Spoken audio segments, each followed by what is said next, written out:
Alhamdulillahi haqqa hamdi. Alhamdulillahi hamdan katsiran thayyiban mubarakan fi. Nahmaduhu wa nasta'inuhu wa nastaghfiruhu wa nastahdihi wa natubu ilayhi. Wa la na'budu illa iyyahu wa natawakkalu alayhi. Allahumma fasalli wa sallim wa barik ala sayyidina wa habibina wa syafiina wa maulana Muhammad wa ala alihi wa ala ashabihi wa dhurriyyatihi wa man tabi'ahum bi ihsanin ila yaumina hadza wa ba'di. Thumma uhayyikum bi tahiyatil islamiyyah, tahiyatin thayyibatin mubarakah, tahiyatin min indillahi, tahiyati ahlil jannah. Assalamu alaikum warahmatullahi wabarakatuh. Waalaikumsalam.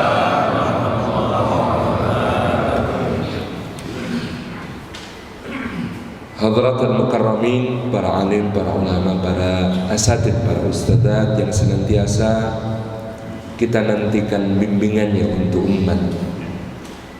Hadratul afadil, para pemimpin dan tokoh masyarakat.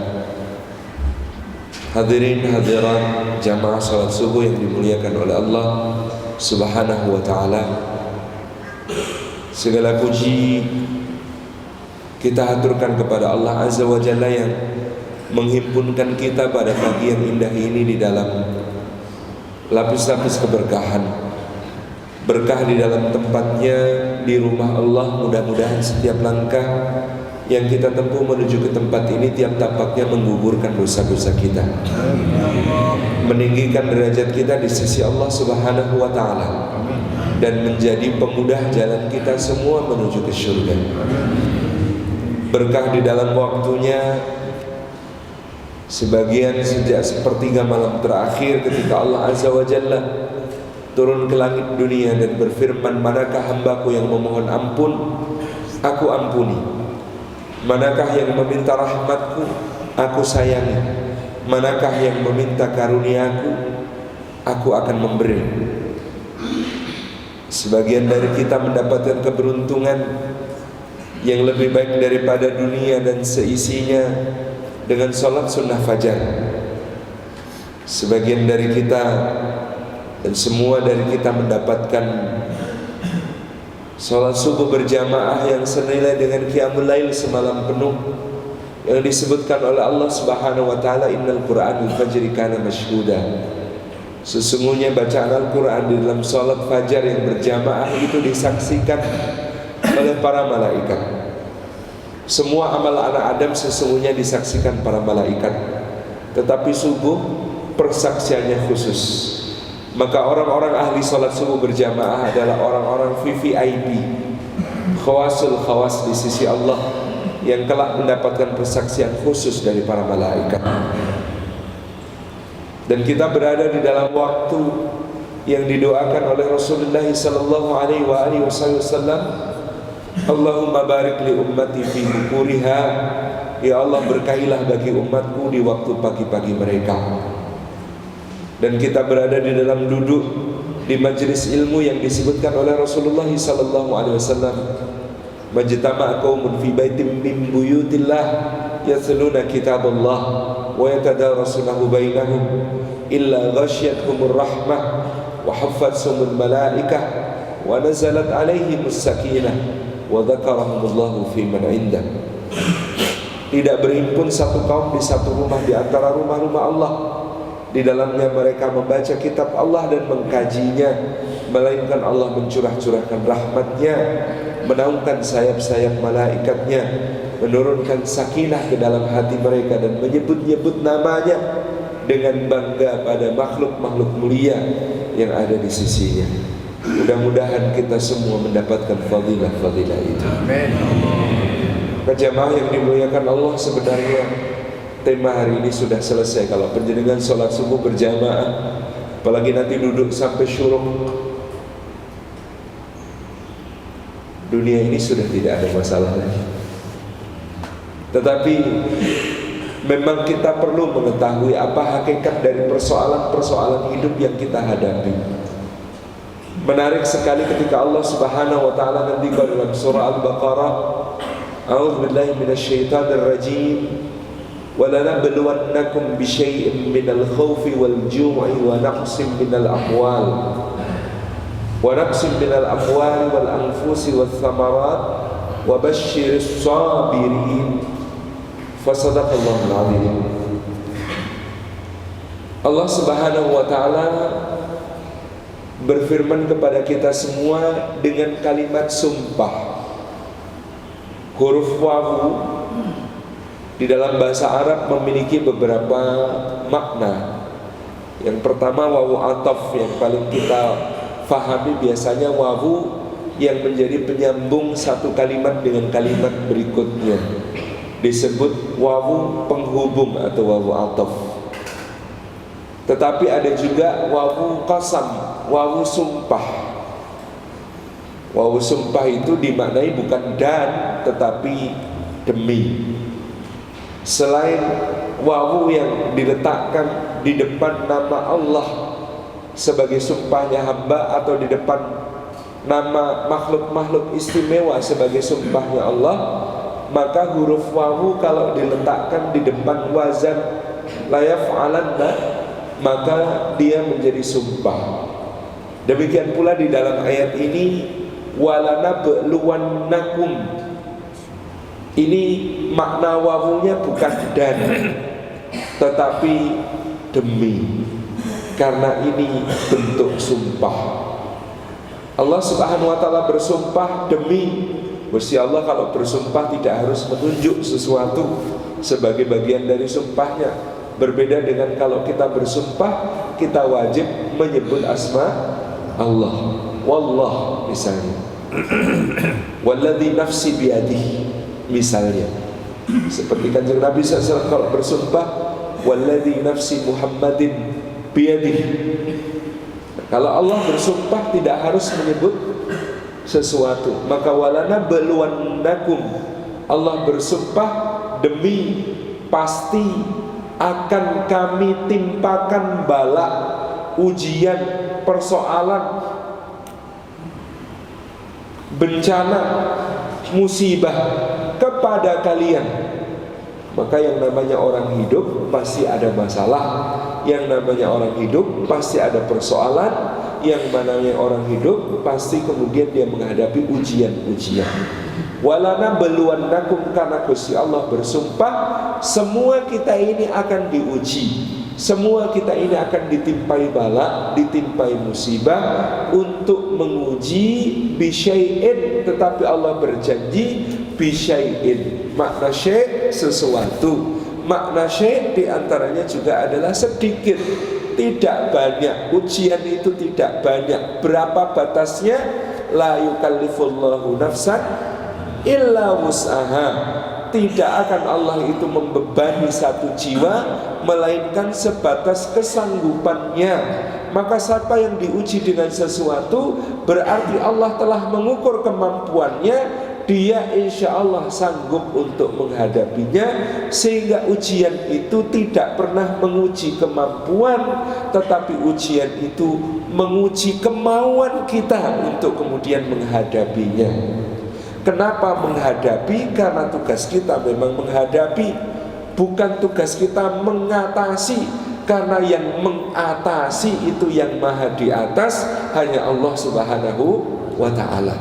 Tugas kita menghadapi karena dia di depan kita. Walana beluannakum, maka Allah ngendika pasti kami akan memberikan bala kepada kalian bisyai'in, dengan sesuatu. Sesuatu itu sedikit, tidak banyak-banyak, hanya sebatas kemampuan, tidak akan melampaui itu. Minal khaufi, dalam bentuk rasa takut. Semua kita diuji oleh Allah, salah bentuk ujiannya khawatir, takut, gelisah, wal ju', dan juga rasa lapar, wa naqsim minal amwal, dan juga berkurangnya harta, wal anfus, dan berkurangnya jiwa, ditinggalkan orang-orang yang kita sayangi, kita kasihi, wal thamarat, dan juga buah-buahan. Maknanya sebagian ulama mengatakan meleset panen dari tanam, meleset perkiraan hasil dari apa yang telah diusahakan. Dan kalimat berikutnya, Masya Allah Tabarakar Rahman, semua musibah, semua ujian, semua perkara yang berat, semua bencana, hakikatnya ada di dalam kalimat terakhir ini. Allah ngendika wa basyiris sabirin, dan berilah kabar gembira. Perhatikan kalimatnya, berilah kabar gembira kepada orang-orang yang sabar.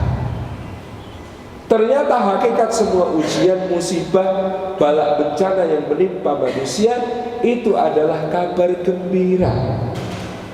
Bagi siapa? Bagi orang-orang yang sabar. Bahkan pula kabar gembiranya sudah sejak ketika musibah itu diarahkan kepada seseorang oleh Allah Subhanahu wa taala atau kepada suatu kaum.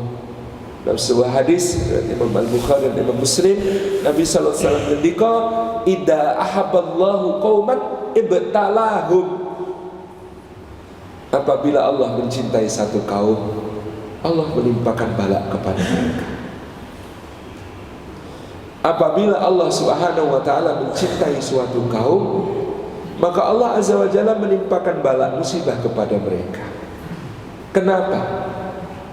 Karena bala musibah biasanya lebih mudah untuk membawa seseorang, membawa satu kaum kembali kepada Allah, kembali kepada ketaatan, kembali kepada munajat, kembali mendekat kepada Allah, bahkan dibanding ujian dalam bentuk kelapangan, kekayaan, kenikmatan.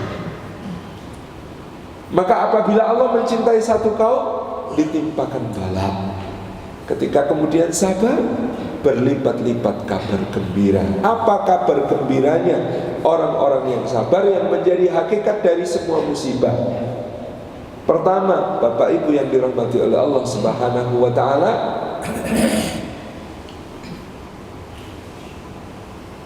penjenengan itu remen boten kalau ada yang bilang I love you. Saya cinta sama jenengan. Aku cinta padamu. Kulo tresno marang sampeyan. Seneng boten kalau kita ada orang yang berkata I love you gitu. Secara umum seneng, meskipun kadang-kadang tergantung siapa yang ngomong. Tetapi orang-orang yang sabar, fa masya Allah tabarakar rahman, siapa yang bilang I love you kepada orang-orang yang sabar, Allah ngendika wallahu yuhibbus sabirin. Allah cinta kepada orang-orang yang sabar. Maka penjenengan itu dapat bala, dapat musibah, dapat bencana. Begitu kita menancapkan sabar ke dalam hati kita, maka otomatis pada saat itu Gusti Allah cinta. Ini hakikat pertama. Yang namanya musibah itu di sebaliknya terdapat cintanya Allah. Yang kedua, hakikatnya kenapa disebut kabar gembira kalau ada musibah? Penjenengan juga suka mboten kalau ada yang bilang aku akan selalu di sisimu, aku akan selalu bersamamu, aku tidak akan pernah meninggalkanmu. Kita senang kalau ada orang kok setia sama kita, tidak meninggalkan kita, selalu beserta kita. Maka berbahagialah orang-orang yang dapat musibah, yang kemudian bersabar, karena Allah Subhanahu wa taala mengatakan innallaha ma'as sabirin. Sesungguhnya Allah bersama orang-orang yang sabar. Sudah disayangi, tidak pernah ditinggalkan. Karena ada yang disayangi tapi LDR. Karena ada yang dicintai tapi ditinggal, itu ada. Ini sudah dicintai dan sekaligus dibersamai, tidak pernah ditinggalkan oleh Allah. Innallaha ma'as sabirin. Yang ketiga, bapak-bapak, remen boten suka enggak kalau kita ini bekerja di satu tempat yang gajinya itu tidak terbatas, unlimited bi ghairi hisab. Gajian, oh J, mana gaji saya? Niku lho, gudang emas niku jenengan jupuk sak karepe. sak kuwate ning nggawa Bali gitu ya. Remen mboten Pak nek gajian kok ngoten niku. Gajian pun digaji kula niki ceknya Mas. Lho kok ceknya dawa banget? Nggih, itu ceknya tidak terbatas panjangnya. Lho kok kosong? Nggih, bebas diisi pinter mawon dengan aja minta gaji berapapun dituruti. Seneng mboten kita kalau bekerja kok gajinya kayak begitu. Remen. Dan itulah orang-orang yang sabar yang Allah ngendika wa innama yuwaffas sabiruna ajrahum bighairi hisab. Dan orang-orang sabar itu hanya saja mereka lah yang ganjarannya, bayarannya digenapkan oleh Allah, disempurnakan hingga tanpa batas. Ada 3 amal yang pahalanya tidak terbatas dan 3-tiganya terkait kesabaran. Yang satu jelas ini tadi sabar, yang kedua puasa, karena puasa itu separuh sabar. Illa shaum, kata Allah dalam sebuah hadis qudsi, fasaumuli wa ana ajzi bihi. Semua amalnya anak Adam itu dia bisa hitung-hitung ganjarannya, kecuali puasa, karena puasa itu hanya untukku dan aku sendiri yang akan membalas dan memberikan pahalanya. Kalau ibadah-ibadah yang lain itu dipamerkan masih agak bisa. Sholat itu didawak-dawakno wacanane gitu ya, dilama-lamakan rukuknya, dilama-lamakan sujudnya. Apalagi sedekah, pamerkan jumlahnya masih bisa. Anak puasa apa yang mau dipamerkan? Pamer lemesnya, lemes puasa malah tidak gagal. Pamer segernya, sampai lo seger puasa, lucu. Mau pamer awalnya sahur, saya itu kalau sahur ya enggak 3:30, sahur kok 3:30, cemen itu. Saya itu sahurnya jam 12. Malah tidak sunnah. Berbukanya, berbuka kok 1:30. Saya loh berbukanya itu jam 11:30. Malah tidak sunnah. Apanya yang mau dipamerkan? Oleh karena itu Allah ngendika wasauli wa ana ajzi bi, aku yang akan membalas puasa. Yang ketiga, amal yang juga pahalanya tidak terbatas itu faman afa wa aslaha fa ajruhu 'ala Allah. Siapa yang memaafkan dan berislah, mendamaikan, maka pahalanya ditanggung oleh Allah Subhanahu wa ta'ala. Lah memaafkan dan berdamai itu kan ya perlu kesabaran, tidak mudah. Maka semua yang berkait dengan kesabaran pahalanya tidak terbatas. Yang berikutnya, yang namanya musibah itu sebenarnya hakikatnya kabar gembira. Karena apa? Penjenengan nanti kalau masuk surga, salah satu sambutan paling indah dari para malaikat adalah salamun alaikum bima sabartum. Salam sejahtera atas kalian disebabkan kalian telah bersabar di dalam kehidupan dunia. Salah satu amal yang paling ditakjubi malaikat itu amal yang namanya sabar. Karena kalau amal-amal yang lain malaikat itu banyak yang didesain untuk amal itu. Rukuk yang panjang, ada malaikat itu yang dititahkan dari sejak dia diciptakan sampai akhir zaman, tugasnya rukuk terus. Nah kita rukuk 4 menit saja migrain. Sujudmu ada malaikat itu yang sejak diciptakan sampai akhir zaman tugasnya sujud. Kita sujud 4 menit, satunya mikirin apa yang lebih parah? Vertigo, mumet gitu. Tapi yang namanya sabar, Masya Allah, manusia itu tempatnya memang harus sabar. Sejak diciptakan saja sabar. Di dalam perut ibu sesek, gelam, sabar. Dilahirkan, sabar. Untungnya kita ini dibikin lupa sama Allah. Maka yang namanya nisyan, lupa itu bagian dari nikmat. Nek penjenengan ingat bagaimana rasanya dilahirkan, itu kita tidak sanggup melanjutkan hidup. Kalau kita ini dulu waktu kecil, waktu belajar berjalan itu kita ingat betul berapa kali jatuh. Ini kita dewasa ini tuh nggak sanggup melanjutkan hidup. Coba kalau ada orang dewasa jatuhnya dalam sehari sebanyak jatuhnya anak-anak. Sesuk menara gelem metu-metu omah ini. Terima lingguh ning omah gitu ya. Tidak usah kemana-mana, tidak usah melatih, tidak usah berjalan. Subhanallah. Manusia itu tempatnya sabar. Bayi itu sabarnya luar biasa. Oh, tahunya cuma nangis. Nangis dikira sama ibunya haus, dijejel-jejelin, diminumin ASI. Padahal nangis karena pipis. Sabar itu luar biasa. Belajar berjalan sabar, belajar naik sepeda sabar, belajar naik motor sabar, belajar apa-apa sabar.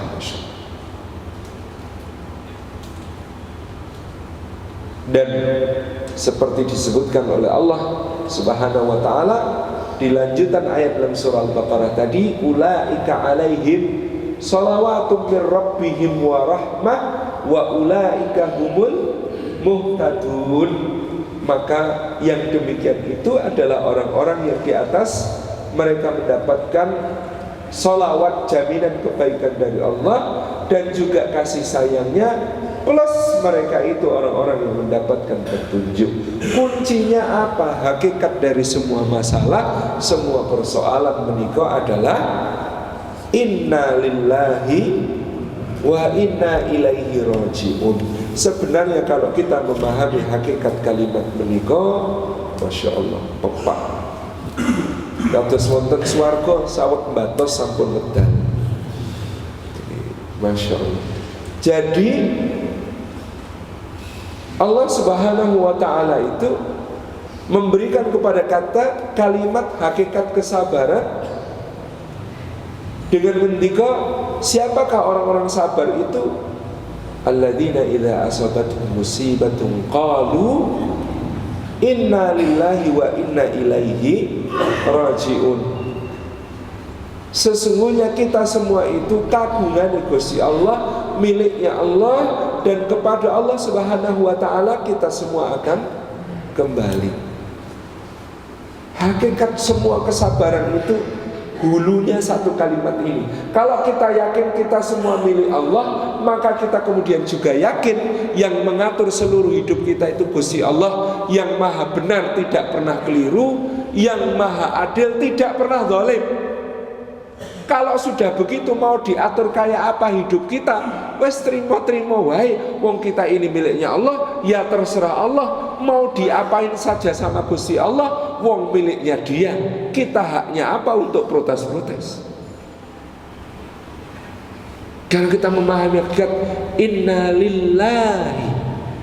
Sesungguhnya kita semua ini miliknya Allah. Dan Allah itu untungnya ini kata-kata orang Jawa. Untungnya Gusti Allah itu benar, tidak pernah keliru. Untungnya Gusti Allah itu adil, tidak pernah zalim.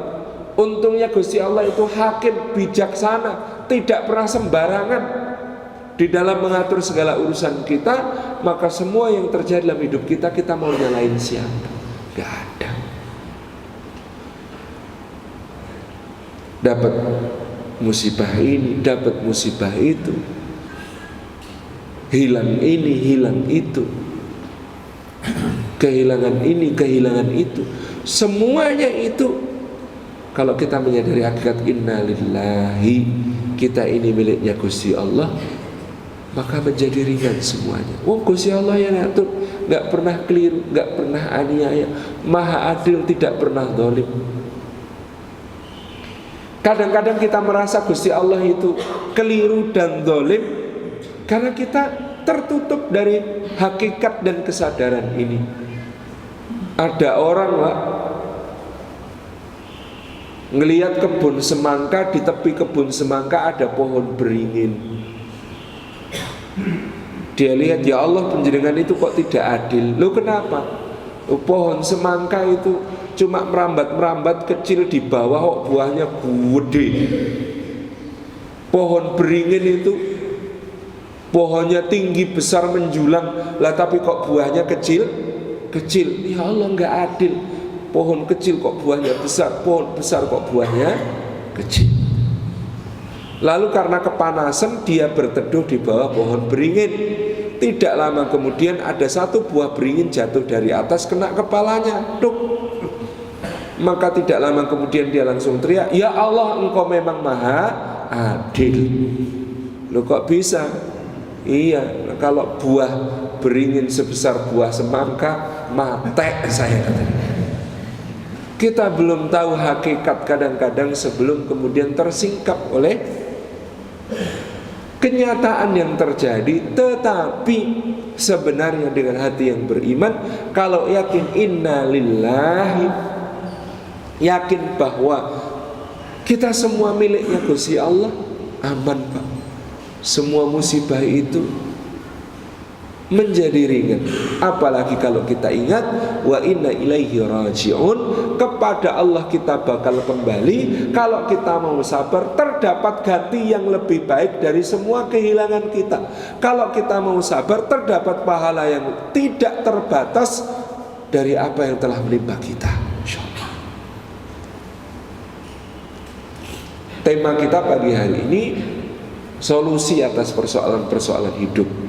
Kalau kita memang mau cari solusi dari semua persoalan yang hidup yang kemudian sudah dititahkan Allah untuk kita, untuk menjadi bagian dari musibah hidup kita, pertama apa yang kita perlukan? Petunjuk. Maka dalam surah At-Taghabun ayat yang ke-11 Allah ngendika, "Ma asaba min musibatin illa biidznillah wa may yu'min billahi yahdi qalbah." Jelas, kalau kita dapat musibah, yang kita perlukan pertama adalah petunjuk. Maka Allah mengatakan, ma'asaba min musibatin illa biidznillah, tidak ada yang menimpa di antara musibah-musibah kecuali dengan izin Allah. Wa may yu'min billahi yahdi qalbah, dan barang siapa beriman kepada Allah, maka Allah akan memberikan petunjuk kepada hatinya. Yahdi qalbah, maka dia diberi petunjuk untuk bersabar, maka dia diberi petunjuk untuk menyelesaikan persoalannya, berikhtiar, berjuang. Yahdi qalbah. Apa yang menjadi petunjuk besar dalam hatinya itu sama dikatakan oleh Mahfudzat, man aiqana bil ajri raghiba fis sabri. Man aikana bil ajri, siapa yang yakin kepada pahala yang disediakan Allah nantinya atas semua musibahnya, raghiba fis sabri, dia akan berbahagia di dalam sabarnya. Maka ada qiraat yang meskipun syadz tetapi diriwayatkan juga secara sahih bahwa ayat ini tidak cuma dibaca wa may yu'min billahi yahdi qalbah, tetapi ada yang membaca wa may yu'min billahi yahda qalbuh. Jadi ada yang membaca, dan ini qiraat yang kemudian kita pakai seperti qiraat Imam Hafiz, Imam Waras, yang kita pakai membacanya yahdi qalbah. Tapi ada juga qiraat yang membacanya yahda qalbuh. Apa artinya? Maka barang siapa beriman kepada Allah, yahda qalbuh, maka hatinya menjadi senang di dalam mendapatkan musibah. Karena musibah itu tanda rasa cinta dan sayangnya Gusti Allah. Mungkin ada yang bertanya, mana yang lebih mulia, orang yang diuji dengan nikmat lalu bersyukur, atau orang yang diuji dengan musibah lalu sabar? Ternyata Allah Subhanahu wa taala ngendika kalimatnya serupa dan jejer. Selisihnya tidak jauh di dalam satu surah yang sama. Allah ngendika tentang Ayub alaihi salam yang mendapatkan musibah bertubi-tubi, ni'mal abdu innahu awwab. Sebaik-baik hamba dia itu, yaitu Ayub alaihi salam, sesungguhnya dia hamba yang sangat taat kepada Allah. Tidak berapa lama kemudian dibicarakan Nabi Sulaiman yang mendapatkan nikmat yang berlimpah ruah. Lalu Allah juga ngendika, ni'mal abdu innahu awwab. Sebaik-baik hamba dia itu, yaitu Sulaiman alaihissalam, dan dia hamba yang sangat taat kepada Allah.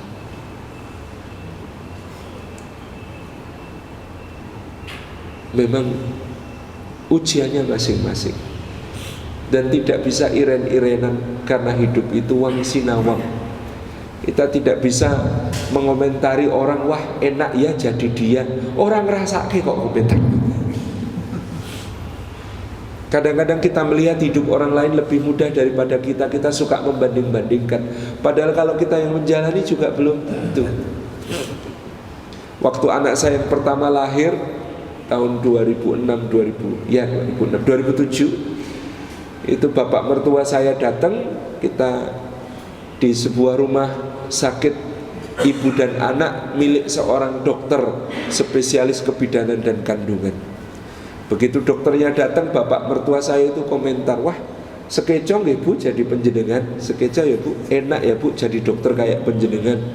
Sudah dokter spesialis punya rumah sakit sendiri, enak hidupnya. Kata dokternya, bapak itu tidak merasakan. Wong saya itu katanya kerja cari makan, kadang-kadang makan saja nggak sempat pak. Baru nyendok 1 sendok sudah ditelepon, bu ada yang mau lahir. Melayu saya pak, lari nggak jadi makan itu. Habis nangani lahiran itu mau makan lagi, wes ora kolu.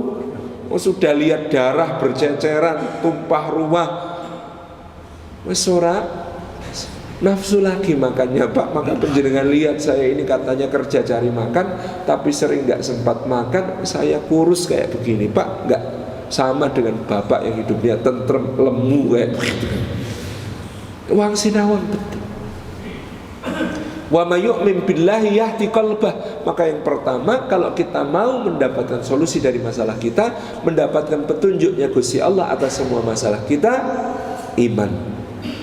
Yakin kepada Gusti Allah, percaya bahwa semua yang ditakdirkan Allah itu pasti yang terbaik untuk kita. Ada seorang itu datang ke kiai saya, Allahu yarham Kiai Mu'tamid Khalil Plawasan. Ini orang yang datang ini mengadukan putranya. Ya Allah Pak Kiai, kami ini dosa apa Pak Kiai? Astagfirullahaladzim. Anak kami itu ada 3. Lah yang 2 itu ya beres, mondoknya beres, ngajinya beres, kuliahnya beres. Sekarang alhamdulillah kerjanya beres. Lah anak kami yang ketiga ini kok enggak beres semua. Mondok enggak beres, ngaji enggak beres, kuliah enggak beres, semuanya enggak beres. Kami ini salah apa? Pak Kiai ngendika sambil ongkang-ongkang, lho, yang saya putra jenengan pinten? 3. Sing nakal pinten? 1. Lumayan. Kok lumayan terus pundi to Pak Kiai? Lho yang jenengan itu aja kesusu menyimpulkan nek jenengan kleru apa dosa. Wong ada orang yang lebih soleh dari jenengan, bapaknya itu lebih soleh dari bapak jenengan, simbah itu lebih soleh dari simbah jenengan. Namanya Yakub bin Ishak bin Ibrahim. Itu anak rolas, sek nakal 10, sek soleh hilang. Sampean gak ngerasa noy. Kata suami istri ini bisik-bisikan, kayaknya kita salah curhat. Pak Kiainya ini ekstrim. Mosok dibanding Nabi Yakub, lho mboten ngaten. Kata Pak Kiai, penjenengan lah perlu ngambil pelajaran dari Nabi Yakub. Nabi Yakub itu nabi yang masya Allah penjenengan teliti. Gak ada ceritanya beliau itu berdakwah sampai susah-susah kayak Nabi Nuh, kayak Nabi Hud, kayak Nabi Saleh, kayak Nabi Syuaib, kayak Nabi Lut. Itu tidak ada. Kata-katanya Nabi Yakub dalam Al-Qurannya, ya qaumi budullaha malakum min ilahin ghairuh. Gak enak menuhi. Ya qaumi atiullaha, gitu ya. Ya qaumi taqullaha wa atiun. Wahai kaummu, bertakwalah kepada Allah dan taatlah kepadaku. Ada ceritanya Nabi Yakub ngendika begitu? Tidak ada. Nubuahnya Yakub alaihissalam itu menjadi istimewa bukan karena dia berdakwah dengan luar biasa rumit dan sulitnya kayak Nabi Nuh, Nabi Hud, Nabi Saleh, Nabi Lut, Nabi Syuaib, itu bukan. Tetapi karena dia punya amal andalan sebagai seorang nabi yang istimewa. Apa amal andalannya? Sederhana Pak. Innama asku bathi wa husni ilallah. Aku hanya mengadukan kesusahan dan kesedihanku kepada Allah. Maka kalau kita beriman kepada Allah, semua masalah ini kita mengadunya, berkeluh kesahnya kepada Allah.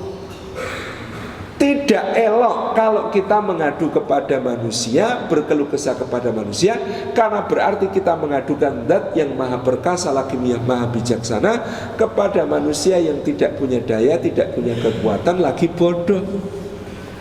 Tapi kalau kita ngadunya kepada Allah, itu sudah benar. Ya Allah, ya Allah, ya Allah, karena kita beriman, kita memohon petunjuknya kepada Allah. Wong kalau kita ini berkeluh kesah kepada manusia, hatta manusianya pengen membantu, kadang-kadang malah nambahi masalah.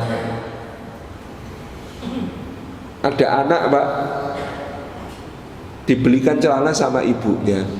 Pagi-pagi dicoba, loh Bu, kepanjangan 10 cm ini Bu. Ya Allah, gimana sih Ibu nih? Beliin celana anaknya saja keliru, panjangan 10 cm. Terus ibunya minta maaf, ya ngapunten ya lah ibu, kesusu ke pasar ini.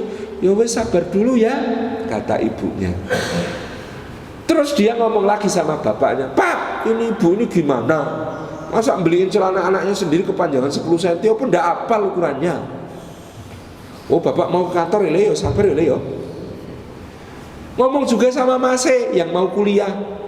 Mas, lihat ini Mas, panjangan 10 cm ibu ya nggak apal-apal sama ukuran anaknya. Oh tadi masa kuliah sih dek, sabar ya dek. Kakaknya mau berangkat sekolah, kakak perempuan. Mbak, delokan nih mbak, masa beliin celana ibu ini kepanjangan 10 cm, wah payah. Ya sabar ya dek. Sama pembantunya dia juga ngadu. Mbak lihat ini mbak Bu beliin celana kepanjangan 10 cm. Maka yang pertama pulang ibunya dari pasar, walale mesakno temen kepanjangan 10 cm. Maka dipotong sama ibunya, dipotong 10 cm terus dijahit. Tidak lama kemudian Mbak si pembantu selesai nyuci, dia lihat celananya, oh ini yang kepanjangan 10 cm. Maka sama Mbak dipotong 10 cm dijahit.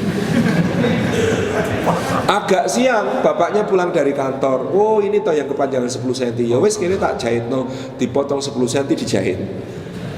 Tak lama kemudian Mbak pulang dari sekolah, oh ini toh punya nyadi yang kepanjangan 10 cm. Maka dipotong 10 cm lalu dijahit. Tidak lama kemudian kakaknya pulang kuliah, maka dia lihat, oh ini tahu yang kepanjangan 10 cm, dipotong 10 cm dijahit. Begitu mau dipakai, panjangnya sudah di atas lutut. Ini menunjukkan manusia itu kalau kita berkeluh kesah kepada mereka, hatta pengen membantu pun kadang-kadang malah nambahi masalah. Maka jangan sembarangan curhat, jangan sembarangan berkeluh kesah. Innal insana khuliqa halu'a. Manusia itu memang suka berkeluh kesah lagi kikir. Kalau punya masalah sa-RT tahu semua. Tapi kalau mendapat nikmat Allah gak ngomong-ngomong, pek dewe. Jadi ini yang pertama Bapak Ibu, wa may yu'min billahi yahdi qalbah. Kita perlu petunjuk, maka solusi pertama dari semua masalah kita adalah iman. Yang kedua, karena kita memang perlu solusi itu kita yakin datangnya dari Allah, maka dalam surah At-Talaq Allah berfirman, wa may yattaqillaha yaj'al lahu makhraja warzuqhu min haitsu la yahtasib. Dan barang siapa bertakwa kepada Allah, maka jaminan Allah bagi yang bertakwa, dijadikan baginya jalan keluar dari setiap masalahnya dan diberi rizki dari arah yang tidak disangka-sangka. Makanya dulu saya waktu masih mondok itu sama Kiai Muktamid ditepuk pundak saya satu hari, kemudian beliau ngendika, Salim, sesuk nek gede aja dadi PNS. Saya kaget itu, kok nggak boleh jadi PNS? Kenapa Kiai? Bapak saya PNS, ibu saya PNS, kakek saya dari ibu saya PNS. Saya tanya, loh, kenapa Kiai nggak boleh jadi PNS? Karena PNS itu rezekinya bisa disangka-sangka, bisa diduga-duga. Setiap bulan ya segitu, gitu aja. Padahal orang bertakwa itu wa yarzuqhu min haitsu la yahtasib, diberi rezeki dari jalan yang tidak disangka-sangka. PNS itu kebanyakan tidak bertakwa. Itu semalaman saya nggak bisa tidur itu mikirin. Akhirnya saya tahu maknanya. Berarti yang keliru bukan jadi PNS yang gajinya tetap, bukan jadi pegawai swasta yang take home pay-nya jelas. Yang keliru adalah mengira bahwa satu-satunya rezeki adalah gaji. Padahal rezeki kita itu banyak bentuknya dan bisa dari jalan yang tidak disangka-sangka. Dan yang keliru lagi adalah mengira bahwa gaji itu pasti jadi rezeki, padahal belum tentu. Banyak orang gajinya besar, rezekinya kecil, Pak. Dan banyak orang gajinya kecil, ternyata rezekinya kecil, Pak. Ya sama dia gitu. Ini subhanallah, ada orang gajinya 200 juta per bulan, tapi mau makan enak itu ndak boleh sama dokter. Mau makan gurih jangan Pak kolesterolnya, mau makan manis jangan Pak diabetesnya, mau makan asin jangan Pak hipertensinya, mau makan kacang saja jangan Pak asam uratnya. Tuh, waktunya habis Pak. Ini bel pulang atau bukan? Oh bukan ya. Syuruk. Oh, okay. Masya Allah. Saya kira kalau bel pulang kan saya senang.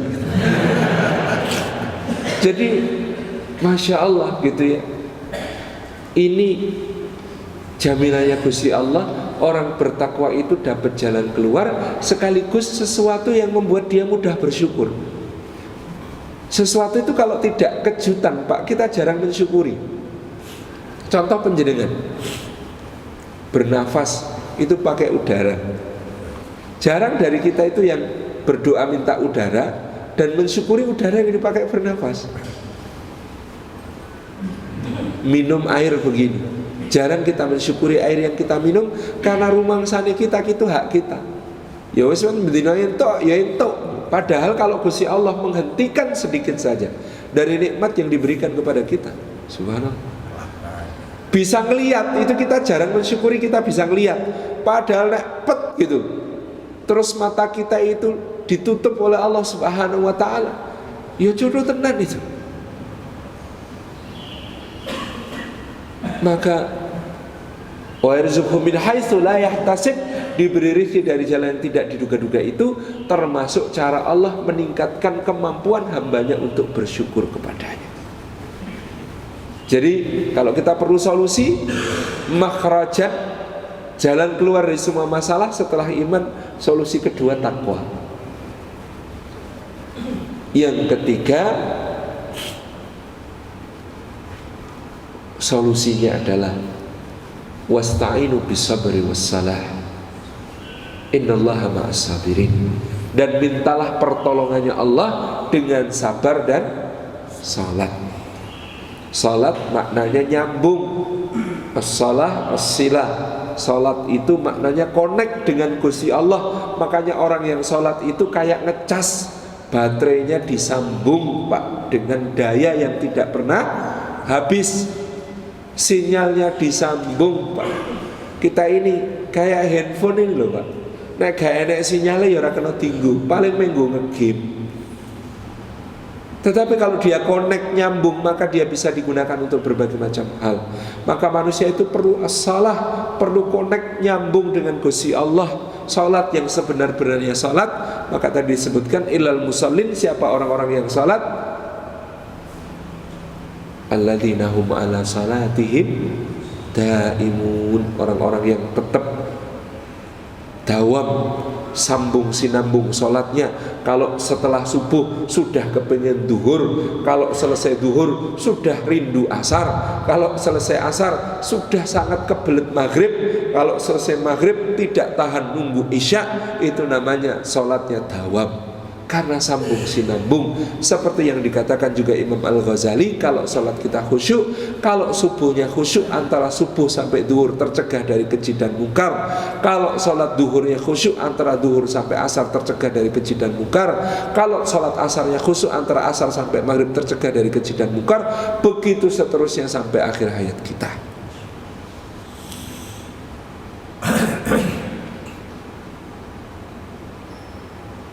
Wasta'inu bis-sabri was-shalah. Sabar sudah kita sebut. Yang kedua dengan salat, dengan berdoa, dengan memohon kepada Gusti Allah supaya kita dikaruniai kekuatan untuk menghadapi semua masalah, supaya kita dikaruniai kekuatan untuk menghadapi semua persoalan. Karena tiada kekuatan, tiada daya kecuali dengan pertolongan Allah. Yang berikutnya solusinya, Bapak Ibu yang dirahmati Allah, adalah istighfar. Kata Nabiullah Nuh alaihissalam, qultu istighfaru rabbakum innahu kana ghaffara. Maka aku katakan kepada kaumku, wahai kaumku, beristighfarlah, mohon ampun kepada Allah. Sesungguhnya Allah subhanahu wa ta'ala itu maha pengampun. Maka Allah akan mengirimkan awan-awan berarak yang membawa hujan, yang menjadi rahmatnya kepada kalian. Lalu Allah subhanahu wa ta'ala mengaruniakan kepada kalian sungai-sungai yang mengalir dan sawah ladang yang semuanya tumbuh tanaman-tanamannya. Dengan begitu lebatnya di kebun-kebunnya. Masya Allah. Kok istighfar? Ternyata banyak masalah itu dipikir-pikir buntu, nek diistighfari ucul. Ternyata ini kadang-kadang kita itu kalau menghadapi masalah bukan kurang tafakur, tapi kurang istighfar. Karena ternyata yang bikin bumpet masalah kita itu dosa-dosa kita sendiri. Kok kita nggak dapat petunjuknya Gusti Allah? Petunjuk Allah mau datang, kebumpetan dosa kita. Kok solusinya nggak terkabul ini, kita berdoa nggak dijawab-jawab sama Gusti Allah. Mau jawaban doanya itu mau datang, ternyata dia kehalangan dosa-dosa kita. Maka kalau kita istighfar rasanya plong. Pernah Imam Hasan Al-Basri duduk di Masjid Basrah, datang puluhan orang semua mengadukan masalah, sarannya cuma satu, istighfar. Ada orang datang, ya Imam, saya sudah nikah lama kok belum punya anak, apa nasihatmu? Kata beliau, istighfar. Ada orang datang lagi, ya Imam, saya ini punya utang banyak, apa solusinya? Istighfar.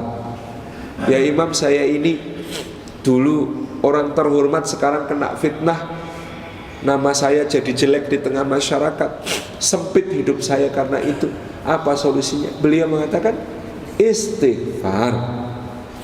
Ya Imam, saya ini dulu seorang kaya raya, sekarang jatuh bangkrut, apa solusinya? Kata beliau, istighfar.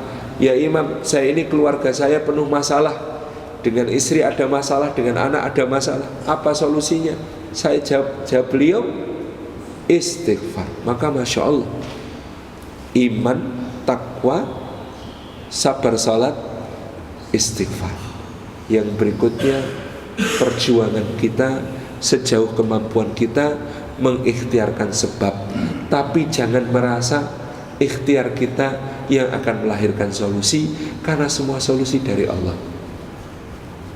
Siti Hajar itu ketika bayinya nangis, bekalnya habis, tubuhnya sudah lemah, anaknya kejet-kejet seperti sakratul maut, tidak tega. Maka Sayyidah Hajar, istrinya Nabi Ibrahim ini, lari naik ke atas, ke sebuah bukit yang namanya Sofa. Bapak-bapak sekarang kalau tindak haji atau umroh naik ke Sofa, landai apa curam? Landai. Selain landai, marmernya halus tur anyes. Dulu ketika Hajar naik itu batu-batu pating cerengingih, tajam-tajam dan panas terik luar biasa. Lah sekarang penjenengan itu dinaungi atap dan AC-nya sembribit, dingin. Tak membayangkan dulu Hajar panas-panas membara, waktu ki nek kena panas matahari yo semlenget gitu ya, naik ke atas ke bukit Sofa pating cerengih, batunya tajam-tajam. Di atas dia lihat ke atas, adakah orang untuk dimintai tolong. Dia lihat ke bawah, adakah mata air untuk ngambil minum untuk anaknya. Enggak ada. Lari dia ke bukit seberang namanya Marwah. Penjenengan sekarang kalau lari ke Penak apa susah? Ke Penak wong halus roto gitu ya. Dulu lari antara Sofa dan Marwah itu turun dulu Pak, kesandung-sandung, gerunjal-gerunjal nggak karuan, jalannya tidak rata, pasirnya panas, mataharinya terik, sampai ke Marwah. Di Marwah ngelihat lagi ada orang nggak, ada air apa enggak, balik lagi ke Sofa, balik lagi ke Marwah, balik lagi ke Sofa, balik lagi ke Marwah, sampai 7 kali. Allah kalau memberi pertolongan itu tidak selalu lewat jalan ikhtiar kita. Jibril turun memukulkan sayapnya, di mana dipukulkan? Di dekat kakinya Ismail, maka dari dekat kakinya Ismail memancar airnya. Masya Allah. Itu kalau saya yang jadi Hajar, kalimat pertama mungkin ya Allah, gak dari tadi loh ya. Sudah bolak-balik antara Safa dan Marwah, ternyata airnya memancar di dekat kaki bayinya. Maka Masya Allah, ikhtiar-ikhtiar kita itu belum tentu menghasilkan sesuatu, tapi kita perlu menunjukkan kesungguhan kepada Gusti Allah, agar Gusti Allah menolong kita. Ya Allah, ini saya sampun mengerahkan semua kemampuan, pun buntu, pun boten saged malih. Terserah panjenengan sekarang menunggu pertolongan panjenengan atas semua masalah saya. Tapi kita wajib, yuk kayak panjenengan nih, suwun sewu bapak-bapak ibu-ibu, ada pemuda ganteng gagah, badannya bagus, sehat, mau nyabrang jalan, di sebelahnya ada simbah-simbah tuwek, tungkruk-tungkruk, nafasnya sudah satu-satu, gendong barang berat, mau nyabrang juga. Mana yang mau panjenengan tolong? Yang simbah-simbah? Iya, normal. Jadi Gusti Allah itu menolong yang layak ditolong. Kalau belum mengerahkan kemampuan, ujuk-ujuk minta tolong, nanti dulu. Ini ada yang lebih layak untuk ditolong. Masya Allah. Maka mengerahkan kemampuan, tapi kita yakin Gusti Allah itu meletakkan solusi. Terserah Allah. Ikhtiar kita dioptimalkan, solusinya Allah yang memberi. Jazakumullah khairan. Mereka yang dapat kita sampaikan pagi hari ini. Jadi ringkasnya, musibah itu pasti, karena Allah sudah bersumpah untuk memberi musibah kepada semua orang. Kalau kita lihat ada orang kok kayaknya itu nggak pernah susah, kita aja yang nggak tahu. Semua orang itu punyanya susahnya masing-masing. Pasti karena Gusti Allah pasti menguji. Yang kedua,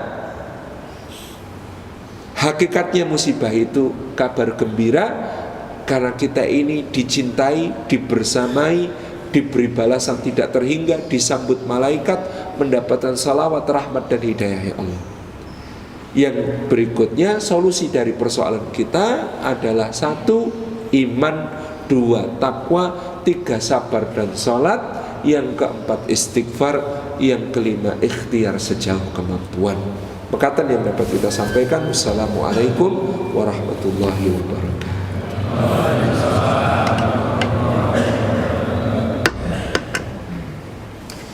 Ini setelah ini saya punya kerabat di sini, ada Gus Zakaria dan Ning Wafi.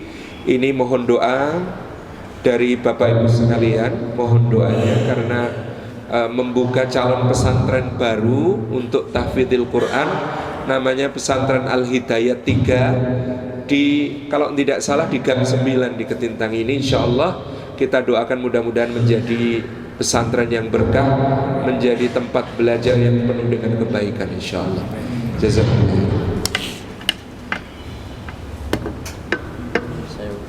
Kok rada putus-putus.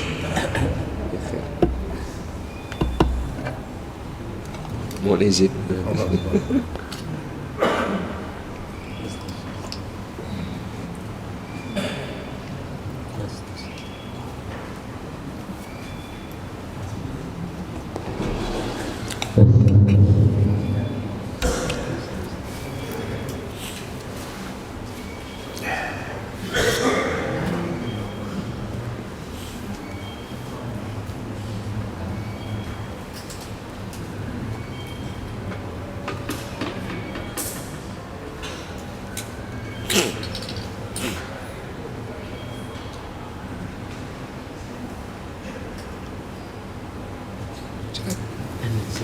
Jadi